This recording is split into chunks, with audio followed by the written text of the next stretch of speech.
2025 in Poland, creator of Poland's biggest film of the year. I think I'm allowed to say the title, The In-Laws. Yep. And also with us, Mark Wachholz, and we just seen your amazing movie created with the help of AI.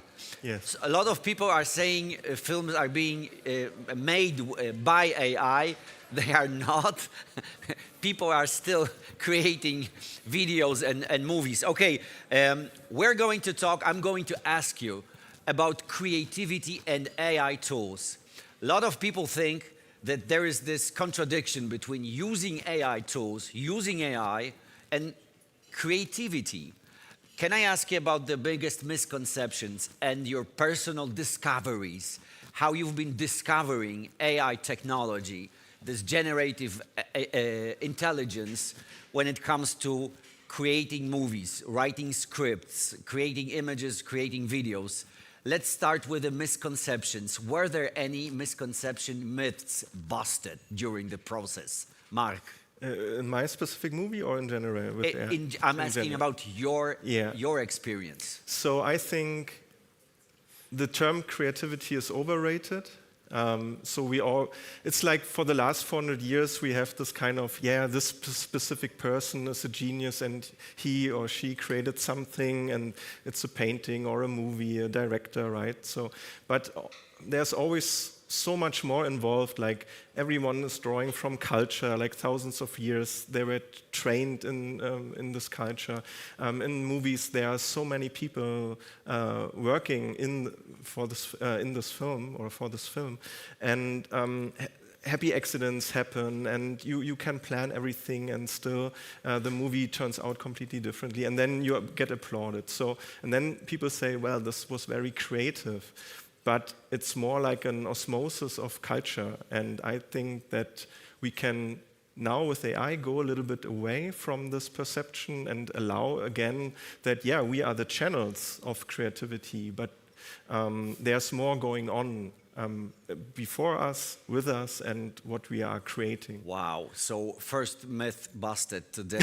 The general creativity. Check. Overrated. And AI is a tool that can free our imagination. Creativity. And overrated as a term, not as a process. Yes. I totally understand. Very interesting, provocative. What's your take, Mark? Tommy. Tommy, sorry. I mean, AI in my world, because I make movies and TV that are all practical with practical filmmakers and directors. But I think with AI right now, it's I'm learning from it. I'm a student of it. I think creatively for myself, I use it to unlock ideas. I use it as a think tank to kind of explore different avenues. I think years ago when practical effects went from making practical effects old school to CGI, everybody was very scared of it. I think we're in a place now where AI, people are trying to learn what it can do, and I think it will push boundaries of filmmaking eventually. I think people will start adapting it on the larger scale. I mean, people are doing it now. We just saw some films, but I think hopefully it will unlock people to do things more, and anybody can make a film now, so if you have the tools. Okay, so democratization of making movies. Is that what you're saying? I think it will, it'll hopefully scale up movies. I think movies are hard to make now. They're hard to make, they're hard to get funded, they're in any level. It doesn't matter what the budget is. Every movie I've made has been a difficult challenge. There's nobody writing you a blank check. So I'm hoping this unlocks kind of people to make things that they have never been able to make or their dream passion projects, and it becomes a tool for filmmakers. Amazing. So this is another myth busted. So AI can make cinema less generic, more passion-driven. I don't think cinema's generic, but no, what I'm saying is it unlocks the creative mind, meaning if you couldn't make something because it wasn't possible because of budget, possibly now AI can help you make that. I think that you can use it for different tools. You can explore as a filmmaker. Maybe you can sit and pre-make your movie in your computer to go sell your movie. So there's different tools. It's just not one thing that a filmmaker will use to go make it. Imagery. It'll be storyboards, concept art, different things to be able to get your film greenlit or the funding. Okay, I think it's so valuable. So many people think that the AI can be of use only in this last stages of creating these final effects. You're saying be creative with AI on every stage. Every single level. Yeah. Every single level. Yeah. Okay. Wow. Okay. Kuba, what's your take? This relation between creativity and AI. Any myths to bust? To be honest, it's not related for me because like creativity, it's come from like everywhere. So for me, AI is a communication thing because I can now create everything. Even I have like this question. Okay, Kuba, we can make like huge thing right now. What do you want to do? I don't know, something small right now. Because if you can do anything, like it's not about, because now it's not about how to do it. Now like it's even more important why you want to do it, what you want to tell, because like it's a problem because it's misunderstanding right now. Like the only big change, like the main thing is the picture that will have like earlier in the process, which is like great thing, communication thing. But in the movie, in the industry, it's just a tool. Like it was like 3D, it was animation, whatever. Because like what I love, it's more democratic because like entry level is to very close industry. It's now super low, so it will be great for some to discover some filmmakers. But people like can see this, that AI won't give you a skill. It's not about like the thing you can now create the image is not a it's I love it. Another myth busted. It's a very popular misconception. So AI replaces skill.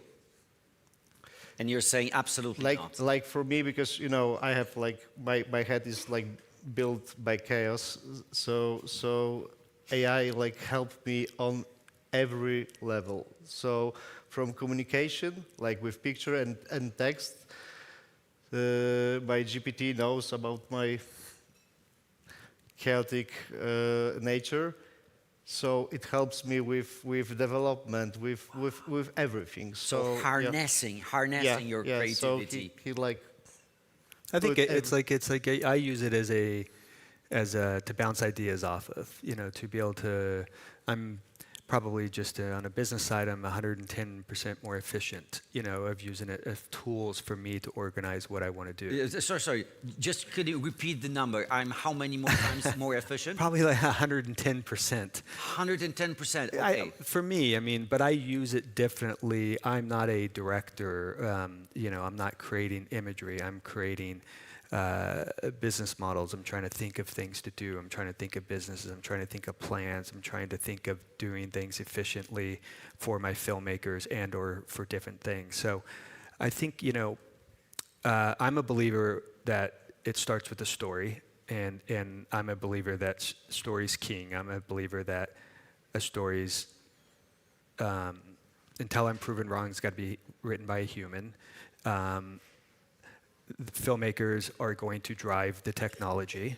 You're not just going to punch in, I want to make a X movie and show it to me. It's got to have passion. It's got to have love. It's got to have emotion, and that does come from filmmakers. And maybe we'll get there one day. But I do believe that you have to sit there and really drive the AI models or whatever to give you what you want.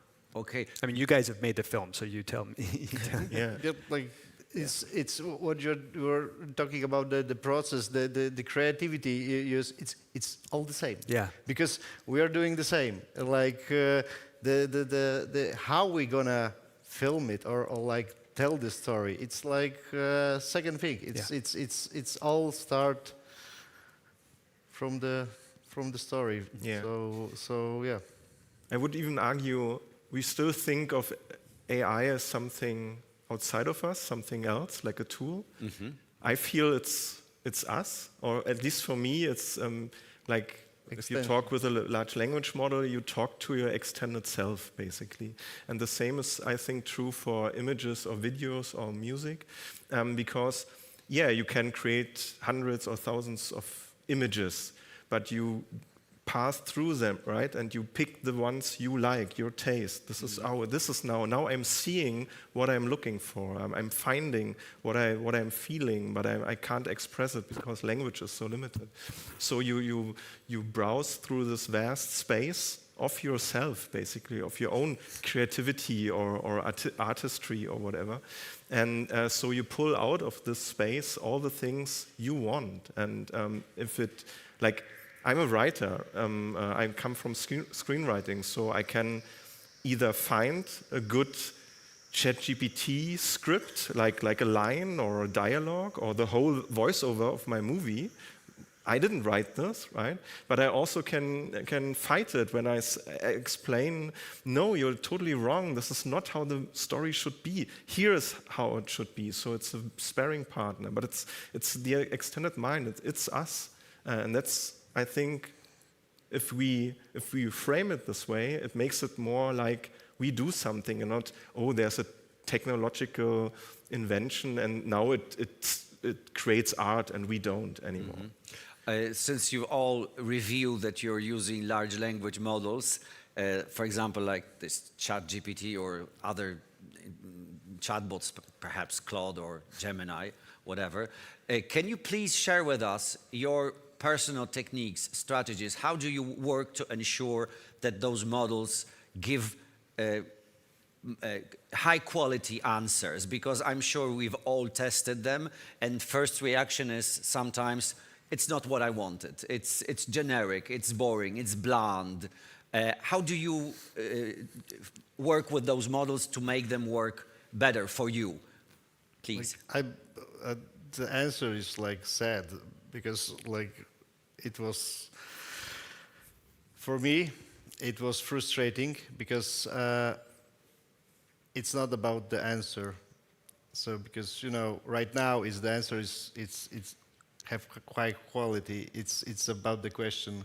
So with my problem with communication, a lot of words, it's like hard school for me with communication with GPT. So work on your questions. Work yes, on your, exactly.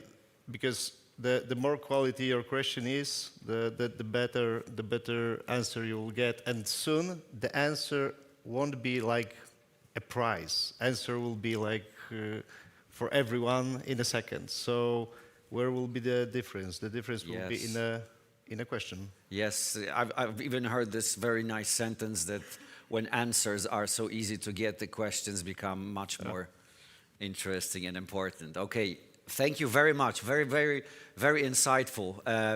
Can you please share your strategies? What do you do to ensure that the quality of the output is? I mean, I never take the first response. Okay. Just kind of like I push back like I'm having a conversation, and I really kind of prompt it, and I keep asking questions until I get it to a place where I want it.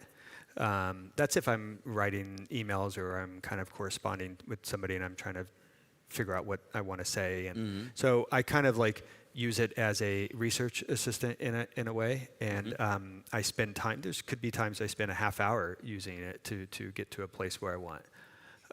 So take your time, even half an hour to... I mean, it sometimes it's 5 seconds. Sometimes it's a half hour. I think I also use it as really a researcher. I mean, I have a lot of things I want to be doing every day, and so I spend a certain time of my schedule to research things. So I kind of use it as it aggregates what I want in my head and figure out what I want to do, and I research and have it kind of disseminate information for me, and then while I'm in the gym or on a walk, I listen to what it's done, and I've that more productive. Mhm. Can I ask you one more thing? What was the task that you felt you gained most from using AI in your work? It just accelerates everything to me. for me. Everything. Yeah. Just accelerates Yeah. everything. Okay. Yeah, everything moves a lot quicker. Okay. Mark, what do you do to ensure the quality of output? Yeah, so I think my biggest breakthrough was, as a writer, I have a lot of notes how I want to approach stories, like story theory that I'm thinking about myself or with writer friends. So we have hundreds of pages of notes, and I asked, in this case, ChatGPT, how can I give this to you, like that you understand what we are talking about here, like specific, like that you think differently about stories, like I want you to think. I love it. So you have encountered a problem, and your first reaction was to ask the AI, the LLM, how do we solve the problem? And I asked Okay. it, do you maybe need this in a specific computer language, or like beep beep boop, like something like this, right? This is a valid question. And it said, no, I'm trained on human language. Just give me this, and I assume you want a universal seed file. And this sounds great. What's Explain this? it. Yes, and then I would go through all your notes and then write like a seed file, like an operating system, like so. And I said, okay, let's do this. And then it wrote, I don't know, 10, 50, I don't know, pages of PDF. Like everything was still human language, but very stripped down. And then I should just upload it in every chat, the universal seed file, and then it digests it and then said, okay, I'm ready. Now I'm rebooting myself as, I don't know, we are thinking a lot of systemic storytelling instead of psychological storytelling. So this is not out there, right? Nobody knows what systemic storytelling is. So now my ChatGPT knows this because I have a seed file. I can give it to it, and then I can talk in a specific way. Thank you very much for this insight. Yeah, you just shared your technique with us. Yeah. So you have this high quality data, your notes. You feed it into your chatbot. Chatbot digests it, and then you have your personal assistant. creates a file for itself, so that it doesn't have to read through hundreds of pages again, but it's like a code to boot it like an operating system for this specific chat. So, and for creators, for artists who have their own unique perspective on the world, they can write this down and say, make it boot yourself with my ideas. Okay. And then it becomes like it starts talking completely differently. Okay. I want to ask you about creativity from another angle also, because you just shared your personal strategies, the way you're using tools. Do you see any signs of new kinds of creativity showing up in your industries? Because you all represent slightly different kind of parts of the industry. What I'm thinking is that there are new aesthetics coming in which are involved with generating images or generating perspectives in chats or chatbots or whatever. Do you see new aesthetics, something that is new, just being born? I don't know, vertical videos, short forms, anything, please. Any kinds of new creativity that are being introduced, or I will start from my daily job, because I'm making commercials, like mainly for 4 years. So yes, what I recognize, like it's like ton of shitty commercials right now, because it's so easy to make. It's not about easy to make, like like shitty movie you can, like, it's easy to make. It always was easy to make. Sure. You know, it's about using the tools without like, I don't know, idea, just to have it fast and cheap. And okay, I can understand this, but with my clients, some are here. We try to communicate, to educate, like in both ways, because there's like ethic, there's you need to build a system, like new system, because like AI in old system, like it's much more work for all the steps. Yeah. First, agency need to use it, so it's almost double. Right now, for artists, it's a trap. So would it be fair to say that low quality is changing faster than high quality? It's like AI need the dialogue, need the education, like because when everyone can make the movie, so let's talk about making a movies, like not about making a pictures. It's easy right now. Let's talk about how to make it, why to make it, because like of course there's like ton of like great stuff. Like shots, I love it. Like new possibilities in what Elisa shows in her short. It's amazing for me. I love AI and like always. And I'm not love all the people using AI. So it's about this. Yeah. Okay, guys, please, closing words from both of you. Do you see new kinds of creativity? If so, why and where? I think the only company who's actively working on new aesthetics is Midjourney, because they're focusing on it. I think everyone else is currently reproducing, like how viral clips look or how a cinema looks. So Midjourney is working on tools to come to this, they say, to the aesthetic singularity, where we explore so many aesthetics in 1 year than we have in the past 100,000 years. So I'm waiting for this. But I think when we talk about aesthetics, new aesthetics, it will take time. People are experimenting. People are creating weird shit, actually, and I love it. But to call it a new aesthetic needs that the whole culture, or at least a big part of culture, will adopt the specific aesthetic. I think we will need new aesthetics because our world is changing and we need new symbols and new ways of expressions to make sense of this world. But we can't see it yet, I think. Not in a bigger way. Okay, in too early. We're too early in this With process. new quality. Yeah, Okay. yeah. Yeah, I just think it's early days, and I mean, like I said, I work with film and TV filmmakers that are very practical, right? And we will continue doing stuff practically, and I love doing that type of form, and I will always do it. But I love this new form as well, and I'm learning every day by it, and I'm playing in different fields with it, somewhat in the vertical field right now. So I think it's just you got to be open-minded and see what's out there and kind of just really be a student of it, and that's how I feel. And I think it's like you can. It's almost like when the iPhone came out and anybody can go start making things. You don't really have an excuse now, so just get out there and start making it. Okay. Yeah. Thank you very much for your insights, Thank for you. being us with today, for being so candid. Thank you, and applaud to our panelists. Thank you. Thank you.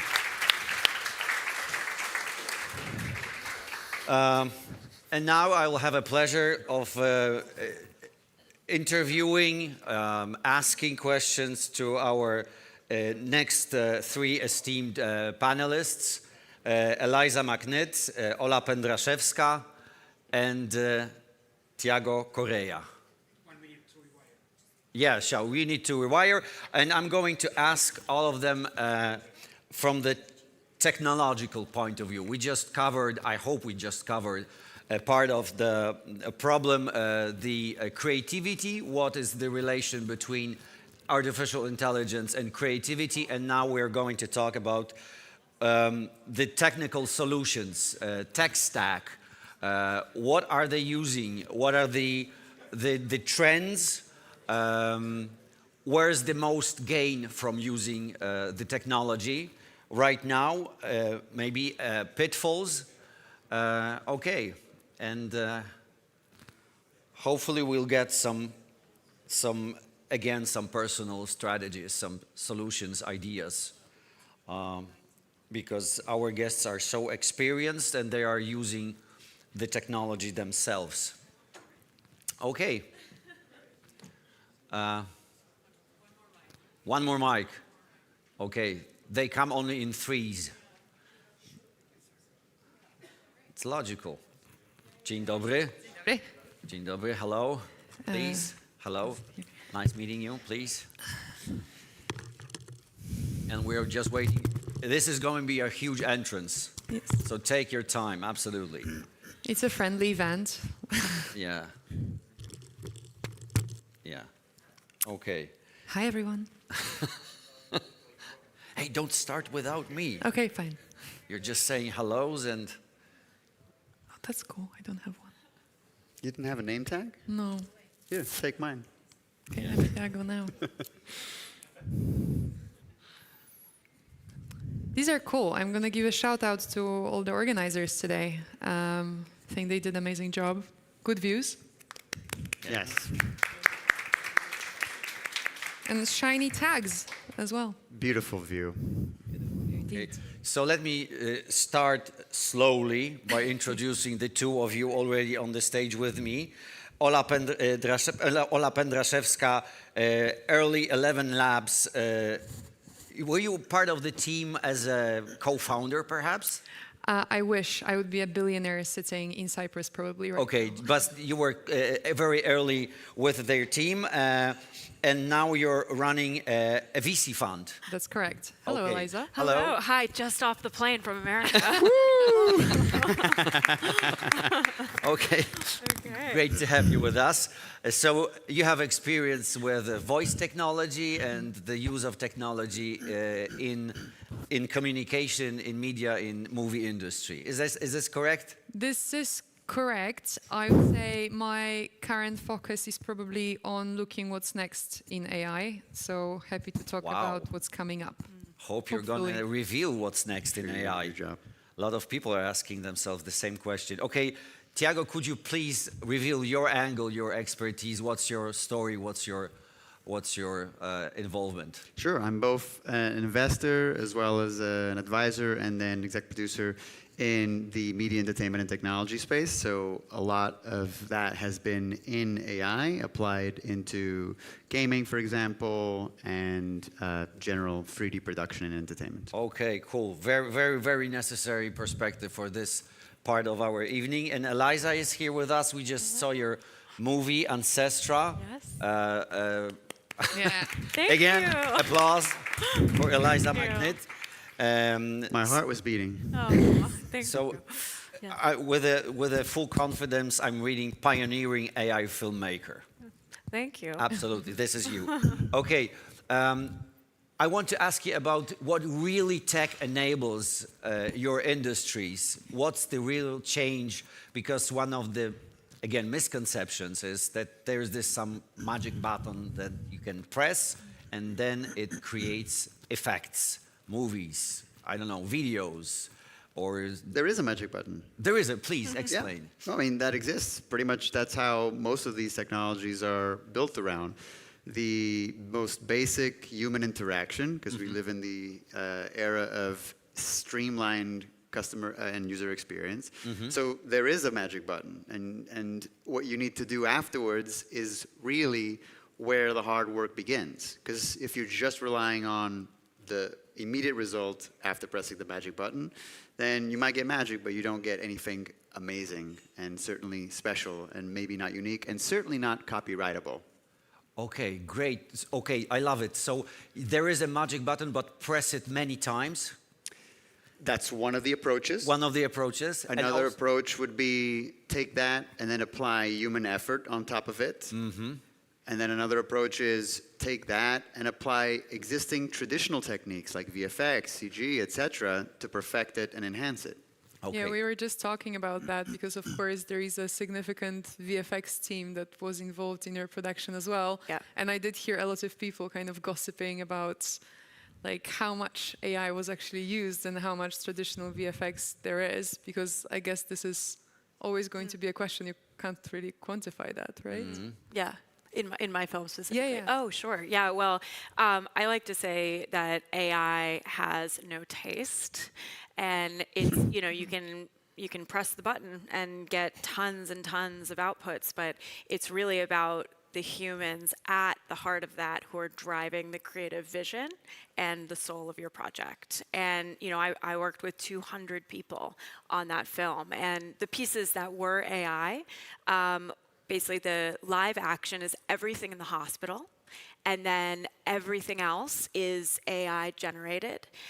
And the baby, both in the womb and in the hospital, was an AI asset that we created using images of me as a newborn baby.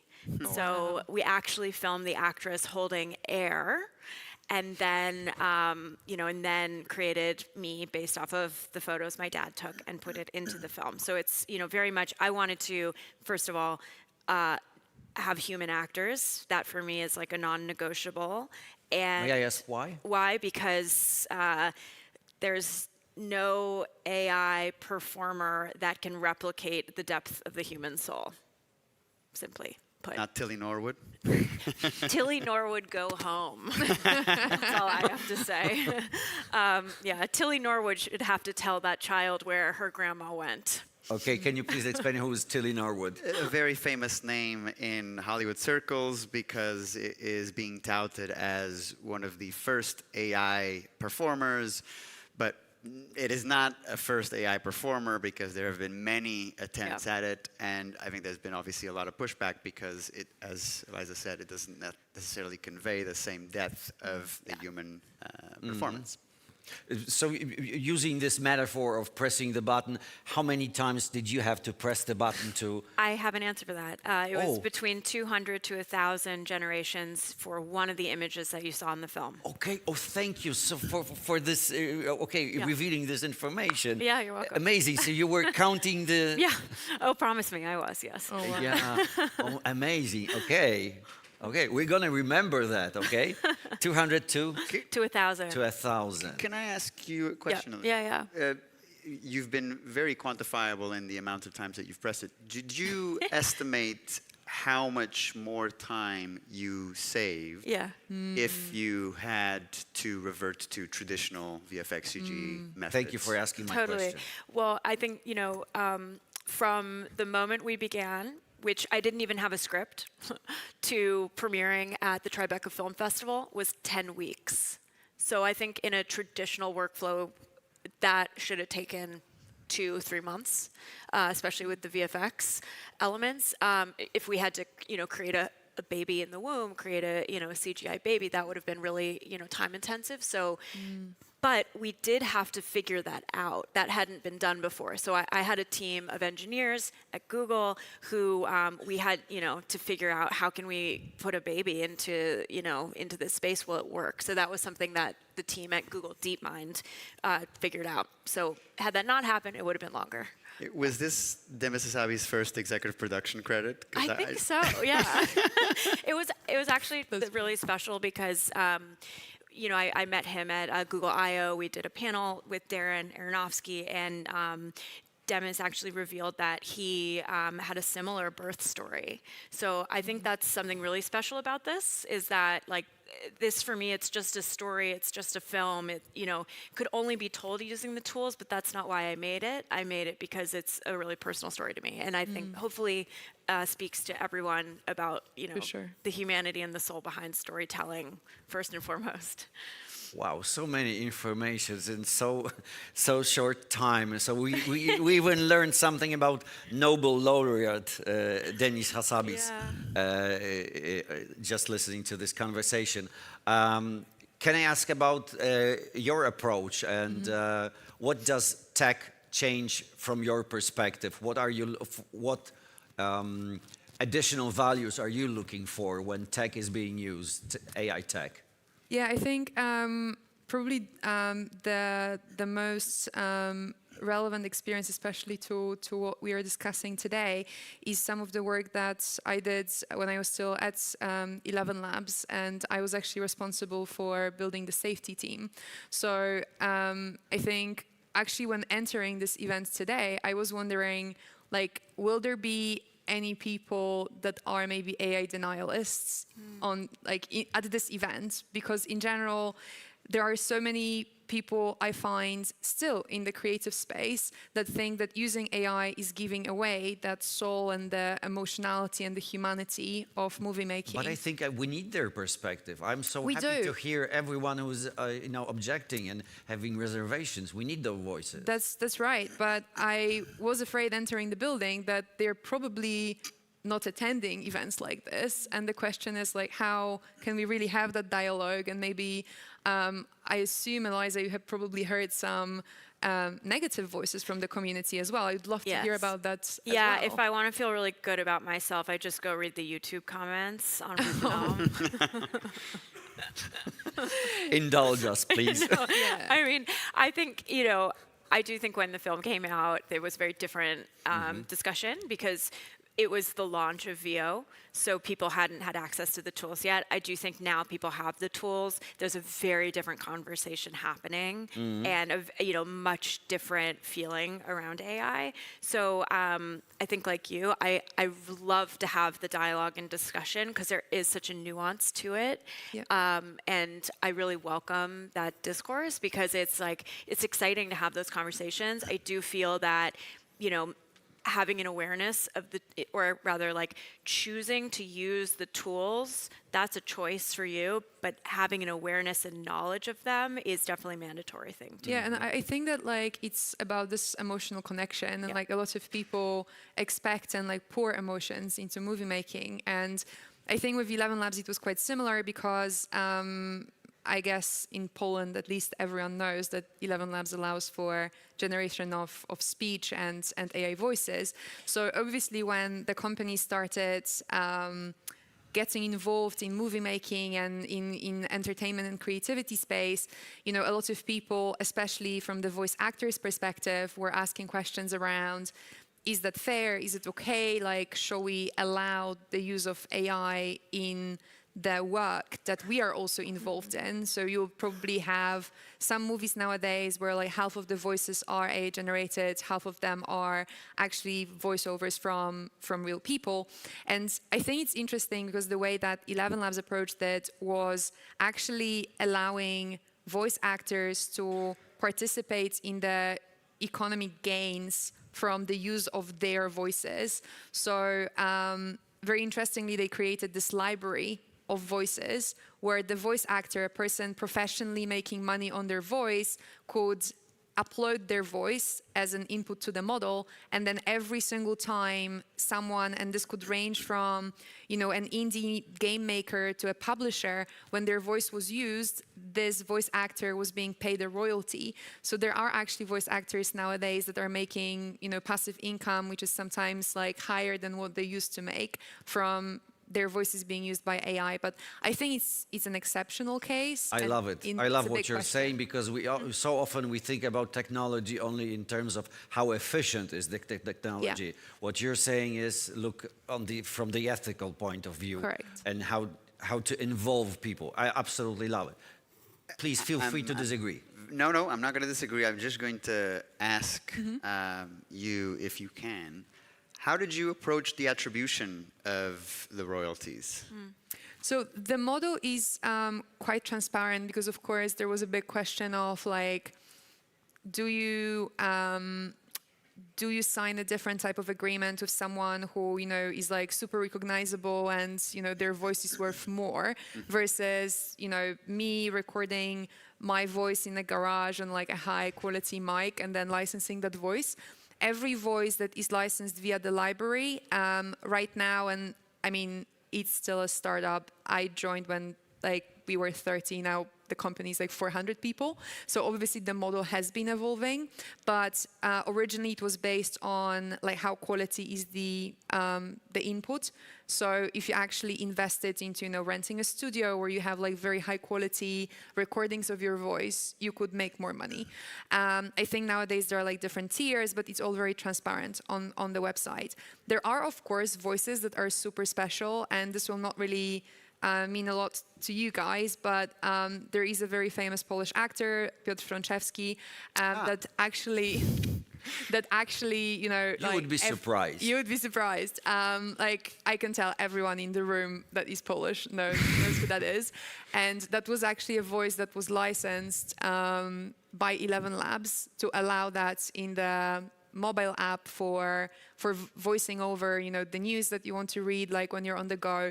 And that, of course, was a special agreement. And of course, a lot of people were so surprised that he agreed for that, to that, yeah. So asking questions, really?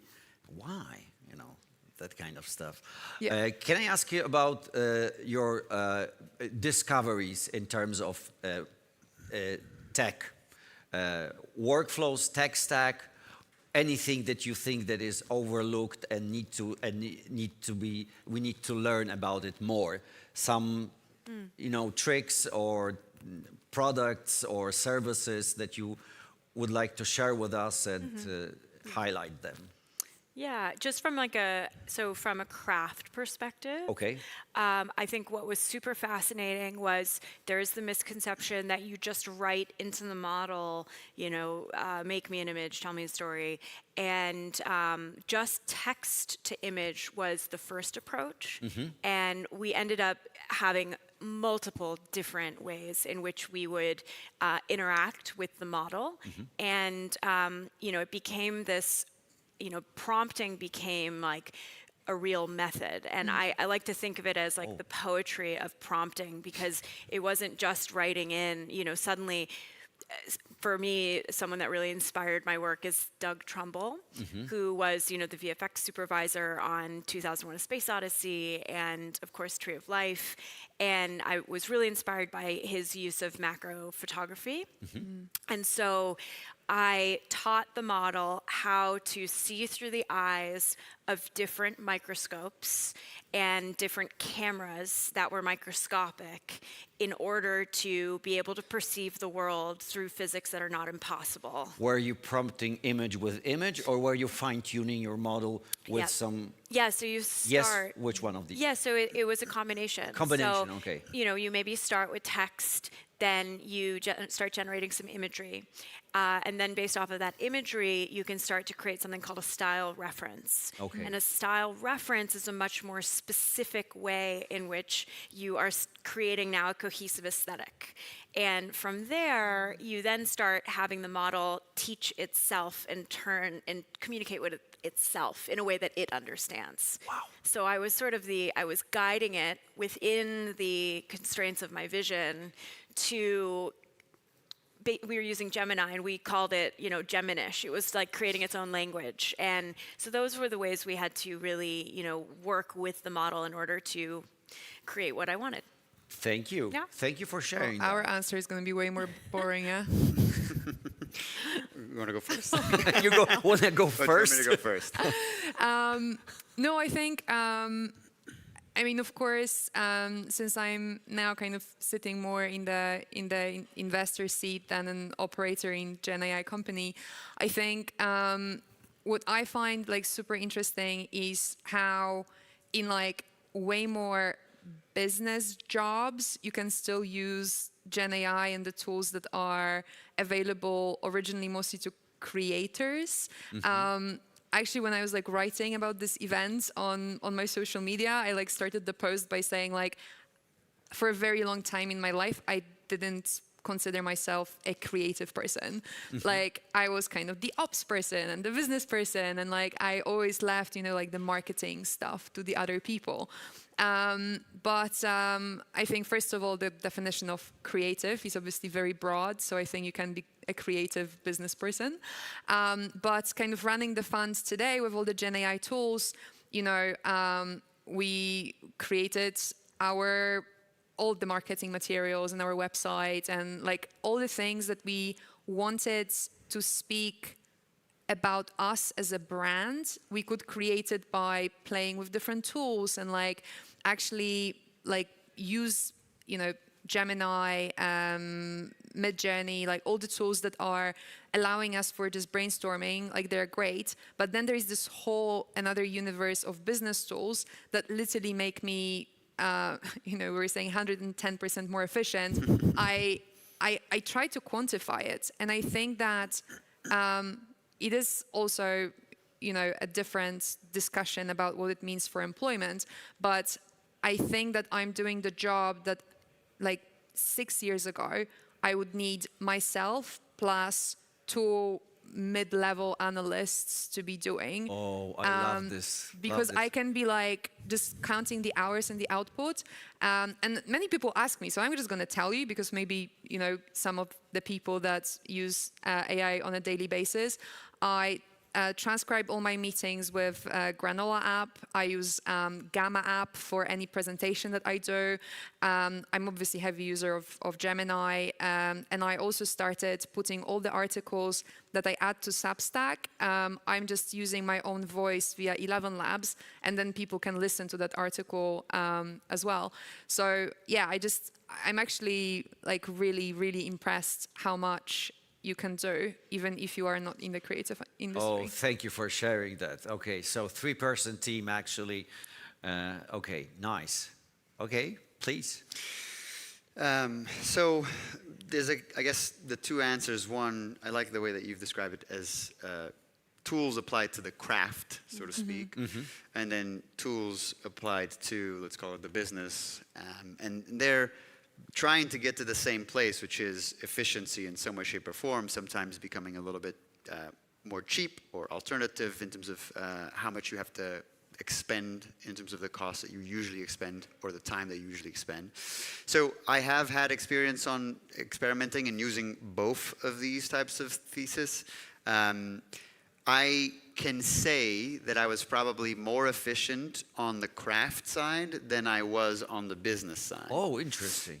And I think that is very dependent on the type of person that I am. Okay. And I know that this is obviously very, very en vogue to talk about now, but I can say that I'm not the most focused person when it comes to task prioritization, whether that is because there are ADHD markers or because I have ODC, whatever that might be. The practical effect is that I am not the most efficient at prioritizing tasks, okay? So in a way, you would think that the business tools would make me a prime candidate for that. But in reality, it does noise.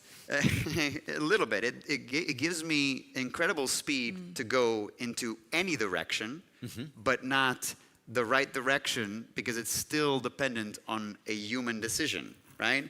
And that is an aspect that I've not yet found any tool that I can outsource to. The fact that I can just dump all of my tasks and have someone or something decide for me what I should be doing next based on everything that's happening in my life. So, okay, so I'm incredibly efficient, but I'm still not sure if I'm doing the right thing. I guess it's the difference between being efficient and, there's I guess a Portuguese word for that, but I don't know the English one. But it's just running very fast into a direction, but is that the right direction? And so overall, are you actually gaining time or not? And with regards to the craft side, Please, I found sir. it so much more helpful because not only it allowed me to think about more options, which again can indeed make more difficulties when it comes to choosing the right option. But because it's a slightly more subjective versus an objective task, it's easier for me to then say, I like that one, so that's the route that I'm going to go next. And following paths on a predetermined workflow, a pipeline that we had built, I'd estimated that we covered basically 40% of efficiency in terms of time wasted previously in tasks that we were no longer doing in the craft side. I don't know how to quantify this on the business and Yeah, but what you reminded me as well of is I used to get quite annoyed actually when I was working with people who are doing visual design or like working as like marketing, outsourcing teams, because I often had a very clear vision in my head, and because I cannot draw anything, like I never could.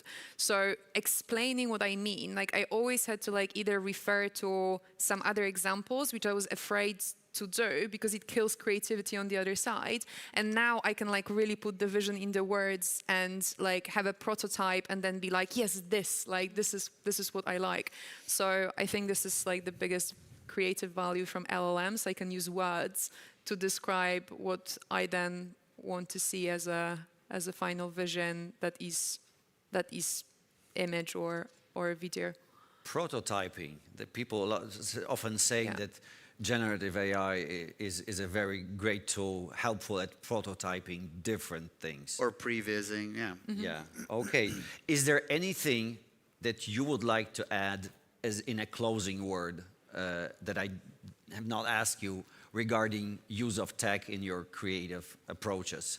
Yes, there is. Please. Yeah, there's always something that I like talking about in these discussions, whether it's on stage or not. And it's something that I've given a little bit of thought when I spoke about it with someone that works in AI research models for self-driving vehicles. But regardless of where that application is, we were sat in a pub in London and we were looking around each other and we were wondering, wow, how many of these folks are going to have their job displaced? Because let's face it, there is going to be job displacement. We all know this. It's already happening.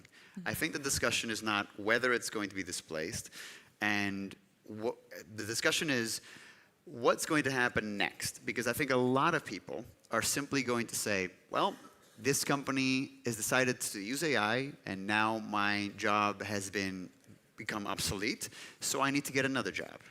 And I think that is something that I'm a little bit concerned about, which is the mindset of, well, I lost a job, therefore I should get another one, like one for one, tat for tat, fire with fire. And I think what we're seeing in these tools, whether that's on the craft side, whether that's on the performance on the business side, whether that's on research side, what these tools are allowing you to do is effectively create means for you to extract revenue where you previously couldn't or where you found it very difficult. Quick example, please. For example, why would you get a job if you perhaps can now create a company much more simply, much easier, much more efficiently so than before, and therefore reach revenue much quicker, much easier, in a much more simply and linear way than you previously did. And I think this mindset shift, which is notoriously very hard to happen in any society, regardless of whether it's whatever it is what I'm really curious to see whether governments are focusing on and discussing, and whether people are actually trying and being curious about thinking of these tools as, I'm going to try and be a single person company from now on. Okay, cool. Thanks for that. I mean, on that topic, you know, I had a colleague who spent a year animating Sandra Bullock's finger in Gravity. And, you know, with these tools now, he could probably be, you know, doing that for 3 months and then moving on to something else, which, you know, I think just makes the process more efficient. But I do think what's so amazing about the tools is the ability to now, the film about pixels really like inspired me thinking about this, is like now we can really see things in ways we've never envisioned before in the world. And we started to experience this ourselves as we were generating these images that, for example, you know, it was like, okay, I want to see the universe, but through the eyes of a CAT scan, and ways in which just like instantly creating these images that we haven't quite visualized before. And like first of all, the nightmares people were having because like we're opening up worlds that we've never even experienced, but also the dreaming that, you know, humans are now doing. because we're seeing new images. So I'm just excited about the way in which it's expanding our visual language. And we're able now to create physics that did not exist in the world. And I think that's very exciting. Physics. And because I know that we are very keen to formally kick off the hackathon, I'll just add 3 words actually related to that as well. These are technologies created by extremely smart people who put a lot of very extensively difficult maths and physics and coding work into everything that they do. And I think that, you know, we are probably imposters, even just like sitting on this panel, because we are talking about technologies, and I think we need to talk to technologists way more as well about this. I totally disagree with you because those very smart people were not aware of the consequences of their technology. That is true. That is true. Obviously, we are developing applications of the technology. We are practitioners, but I guess what I'm saying is I love that what we are doing here is opening the hackathon, because this is about people that are actually building and coding those tools. Yeah, I think that just the importance of kind of including them in every discussion about the consequences of AI is so important, because they are the ones that are going to make those technologies better, both for, you know, anything that's related to new capabilities, resulting in job displacement, and similarly in creative space. So I'm really glad that we'll be hearing from them as part of the hackathon. Thank you very much. Thank you. Cool. Thank you for so this much. conversation. Thank you. you. Eliza, Ola, and Tiago. Thanks so much. Yes, so it's finally I can introduce myself because I forgot to. My name is Marcin. It's nice meeting you. Thanks. Okay, thanks. Thank you. Thank you. Okay, and now we'll take another quick 5 break before we announce the opening of the hackathon. And in my script, they even say there is a hackathon opening ceremony. So we are waiting for a ceremony in 5. Okay, see you in a 5 minutes.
So, welcome again, everyone watching us, listening to us, all the people who are very curious about the hackathon.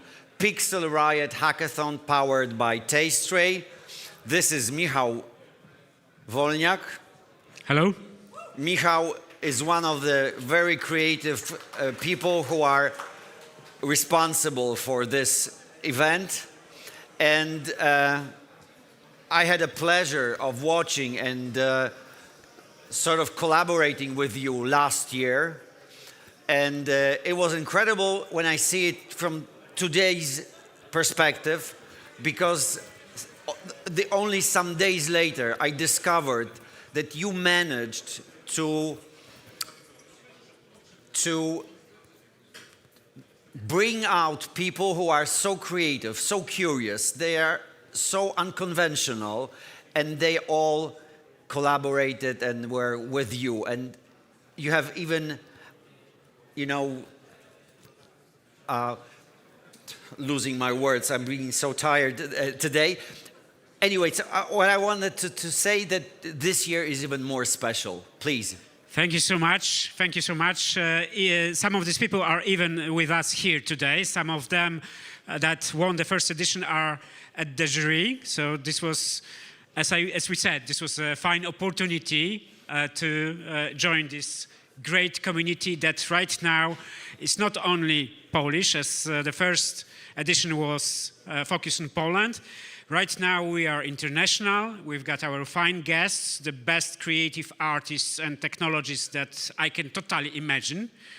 I have to say that, and I have to thank to all my crew. I have to thank to Joanna, our art director, because thanks to them, we invited and we've got all these people here today with us, and within the hackathon, they would be joining us. They would be having some webinars, AMAs, and for all the hackathon contestants, I have to say this is the best way to reach all those beautiful minds and beautiful artists and to interact with them. So the hackathon is powered by Tastray.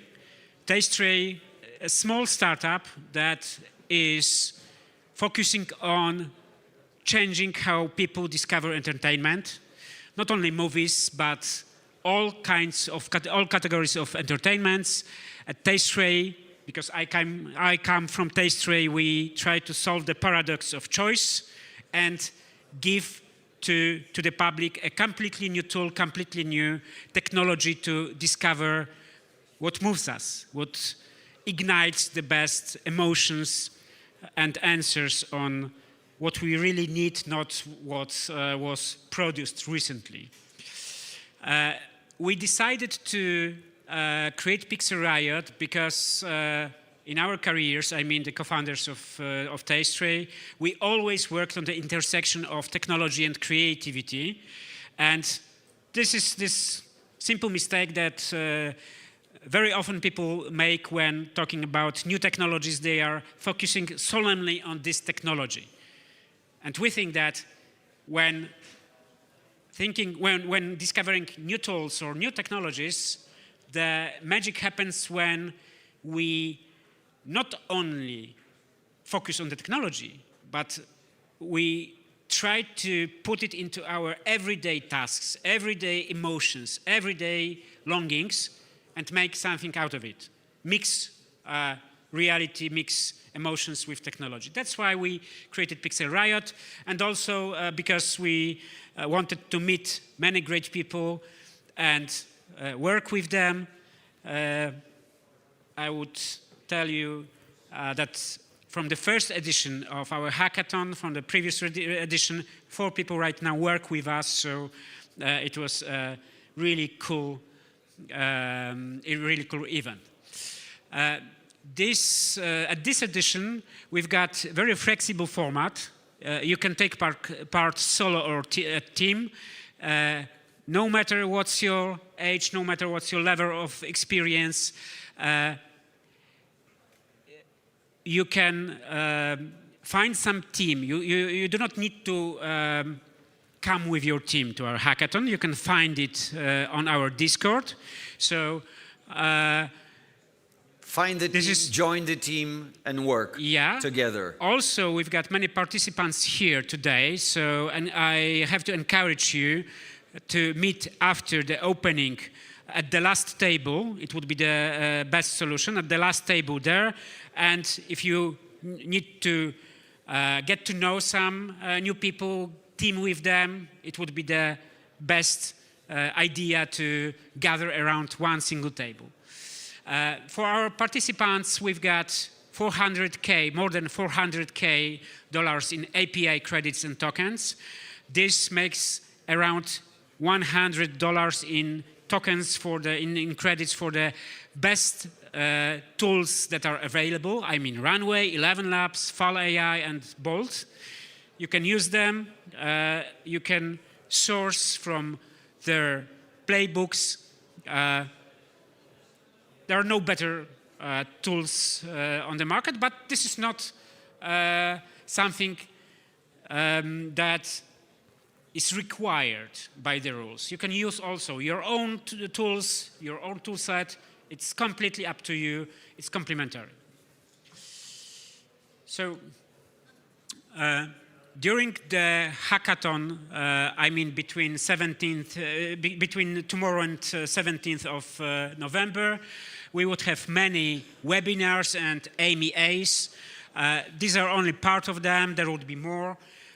Every single AMA and webinar is announced on our Discord, and it would be also mailed to you. So I encourage you to prepare, to make some research about those people who are holding those events, and talk to them. This is the best way to connect also with jury members.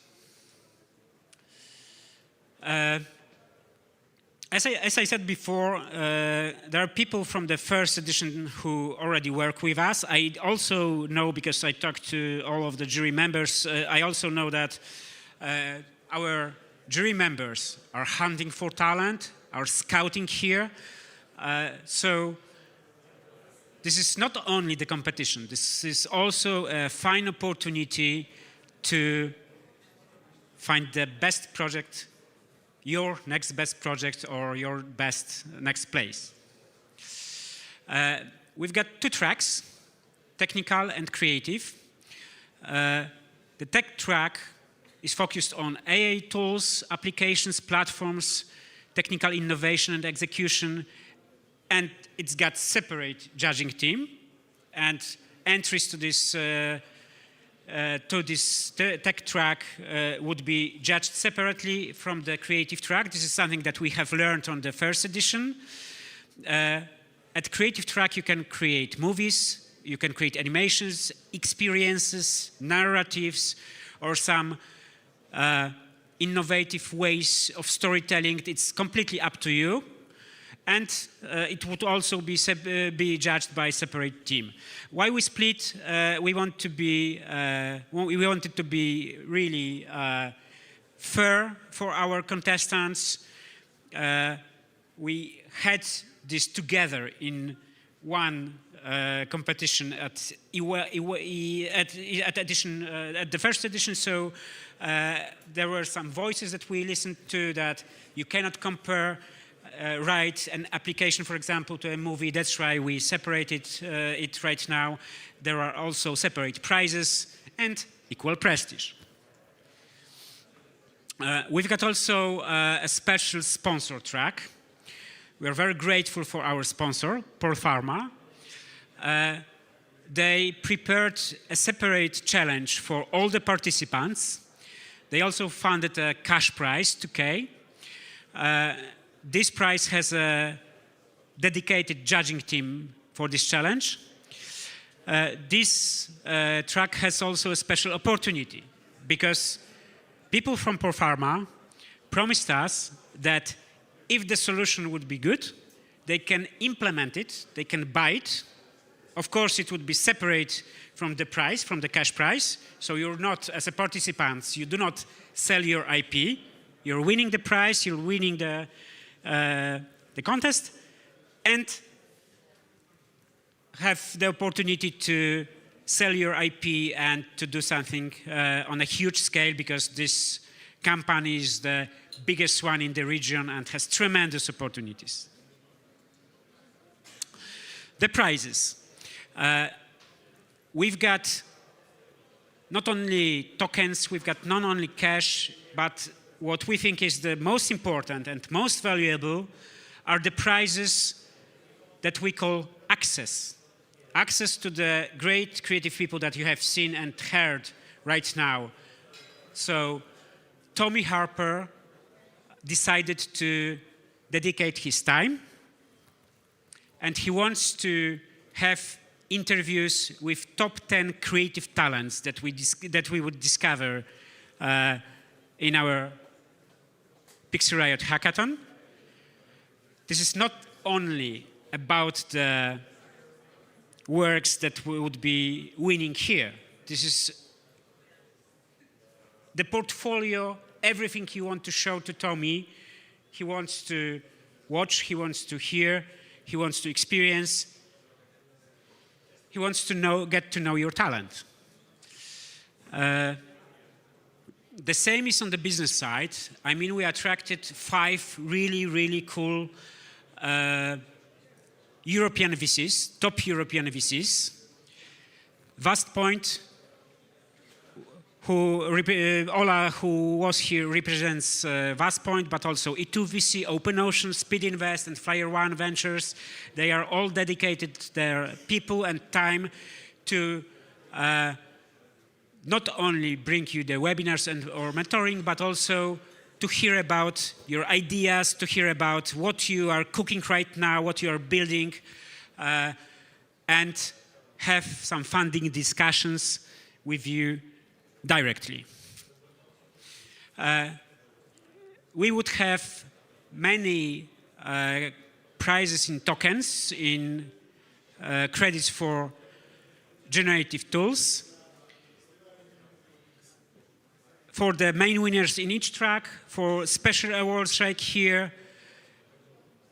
So I would not read it out loud because it goes kind of boring, but please check at our Discord how these prizes are distributed. How it goes in terms of the timeline. You need to deliver your work and put it on our system. It would be also linked on Discord. So Discord is the most important part here. Discord is the epicenter of everything that happens. Of course, you would have some communications and some emailings about how to approach the tasks and about all the events during the hackathon. But Discord is the best source of truth, best source of information for all of you. After the hackathon happens, after the closure of the systems that you use to deliver your work, we would have the pre-selection period. It would be between 17th and 18th November. We would have expert supervised review, oversight by jury. We would come up with 30 finalists per track, up to 30 finalists per track, and create a short list that would come to the final. Then on 19th and 20th, the jury reviews the shortlists, both shortlists, and at the same time, we would have the voting for the public prize. So between 17th and 20th, we would have the voting for audience favorites, and of course the award here is completely separate. So the message is that spreading the word in your social media, showing the work, and engaging not only Discord community, but also your own communities is a good thing to do if you're thinking about influencing the results.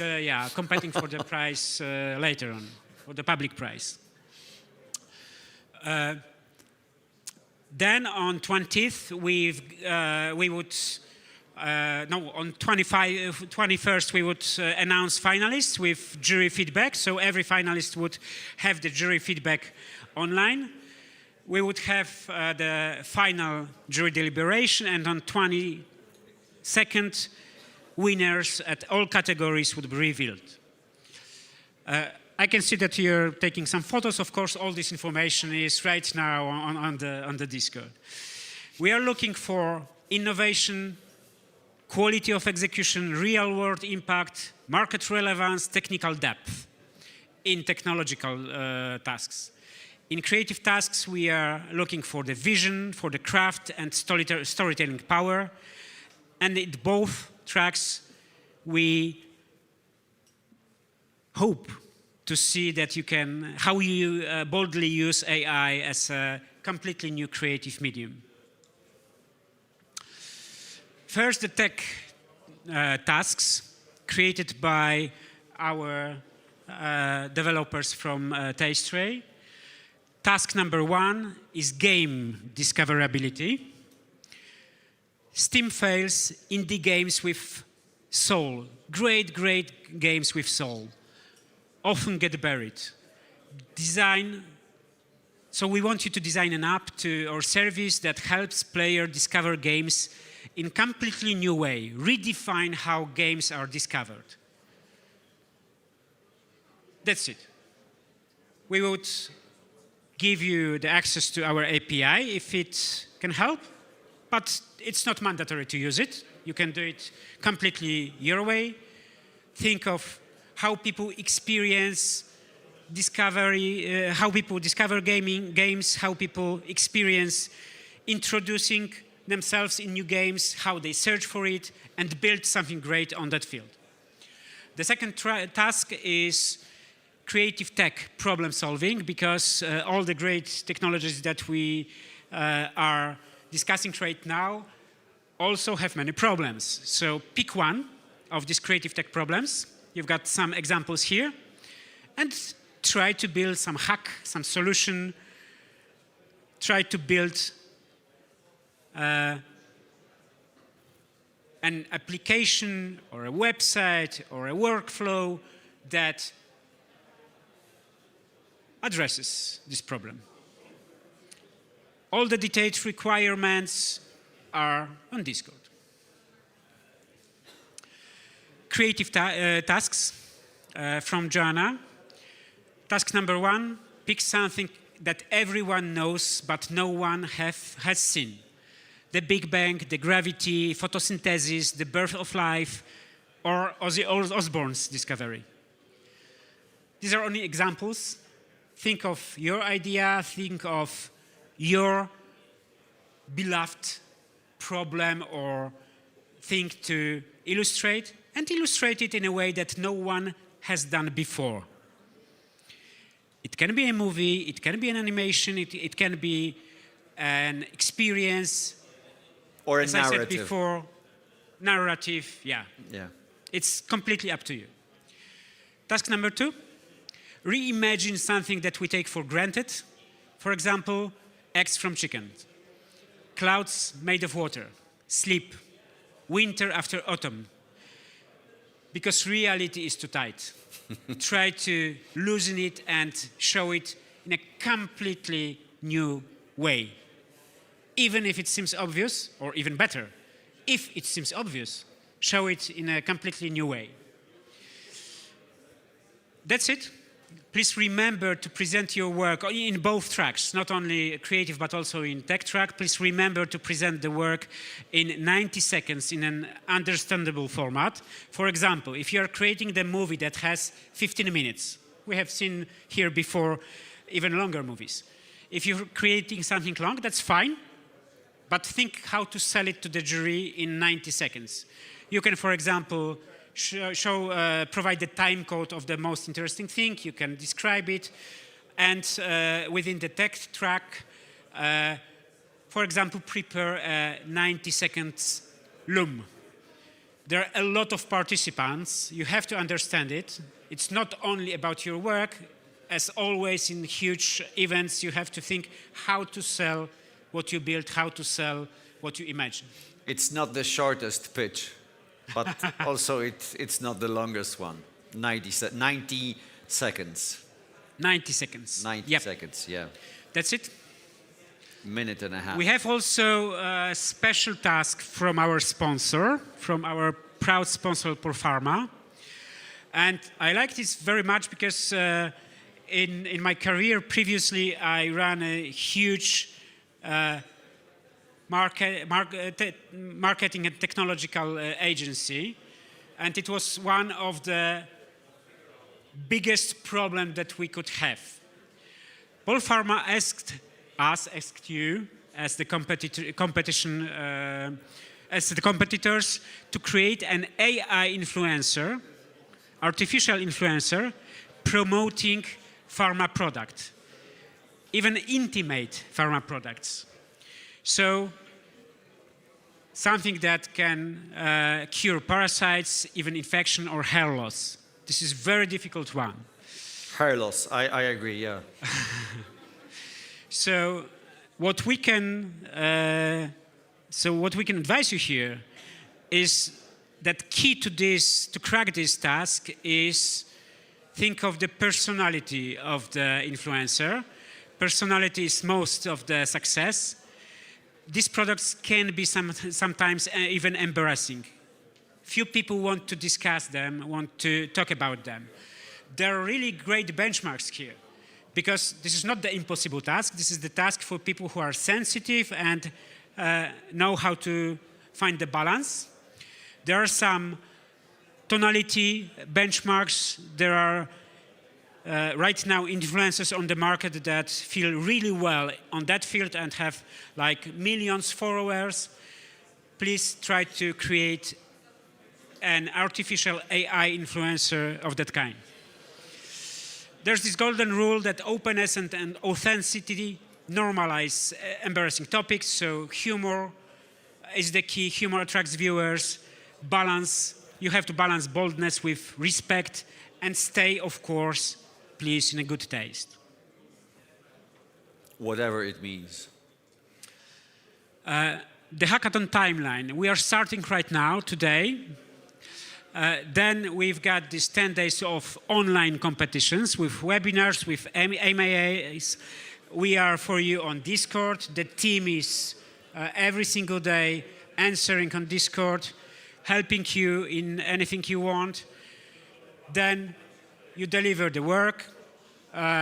Between 17th and 18th, we've got the pre-selection, then shortlist reviews, then final jury deliberation and awards announcement on 22nd of November.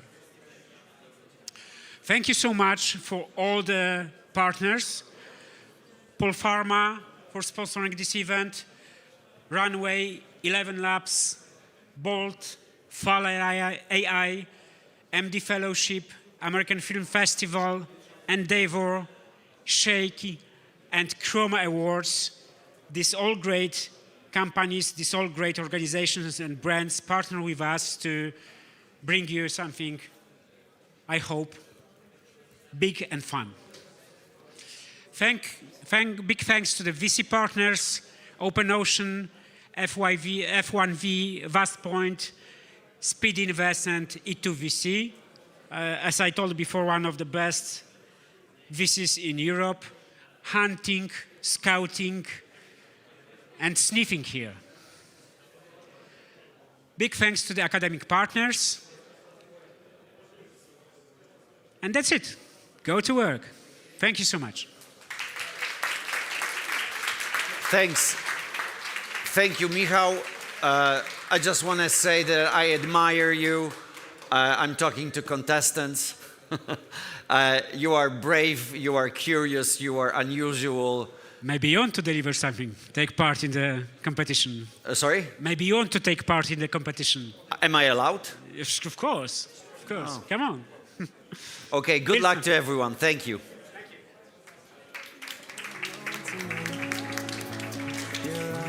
Pacific blue light. Whatever happens, yeah, I'll be alright with you by my